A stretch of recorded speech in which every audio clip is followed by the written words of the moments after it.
Hey guys, and welcome back to the cognitive approach in psychology. This is part 2 of the video, which is going to have a look at a couple of evaluation points and a couple of possible exam questions at the end.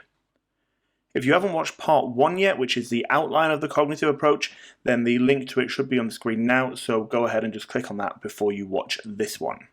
Part 1 has also got a 6-mark outline for the cognitive approach as well, so if you're interested in that, then click on the link as well. So let's get straight into it. My first evaluation point for you is a strength of the cognitive approach, and that is that it has real-world applications. Okay, so it is the dominant approach in psychology today. It is used heavily with artificial intelligence and is heavily involved with the production of thinking machines, and it could have a big impact on how we live in the future. So it is very heavily involved in modern science and modern technological advances. Furthermore, it can be used to explain and treat psychiatric conditions like depression via the identifying and the challenging of negative thought patterns, which are considered to be a big factor in conditions such as obsessive compulsive disorder, anxiety disorder, and depression. So, the fact that it has practical applications in the real world supports the value of the cognitive approach, which is obviously a strength. Another strength is that the cognitive approach uses objective scientific methods.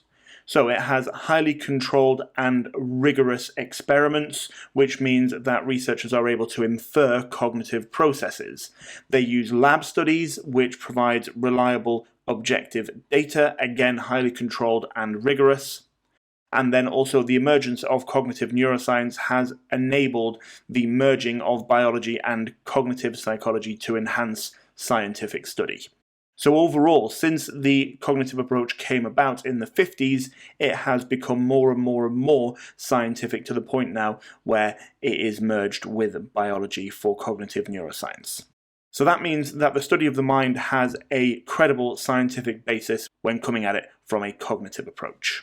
However, I have also got a counterpoint to that for you, and that is that cognitive psychology relies on the inference of mental processes rather than direct observation of behavior. And that means that it can suffer from being too abstract and too theoretical. There's nothing really to directly observe or measure like the behaviorists like to do.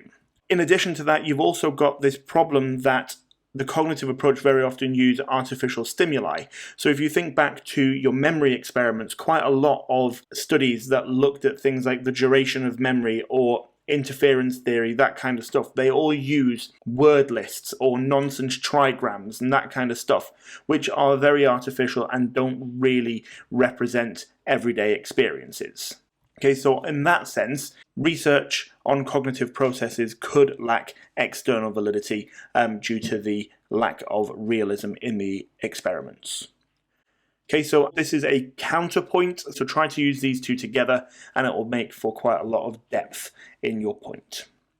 And then as a final limitation, the cognitive approach is based on something called machine reductionism.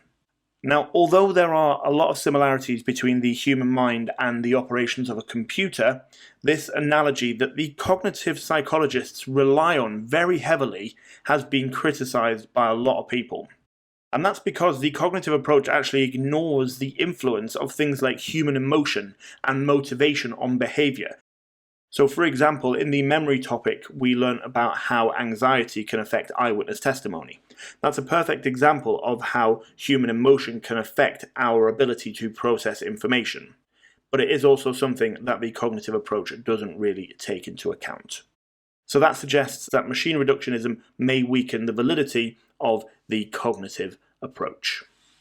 Okay, so those were your 3.5 evaluation points. So just to finish off then, I have for you a couple of exam questions. Now, the cognitive approach has been in the spec for a long time, which means that there are a lot of possible exam questions.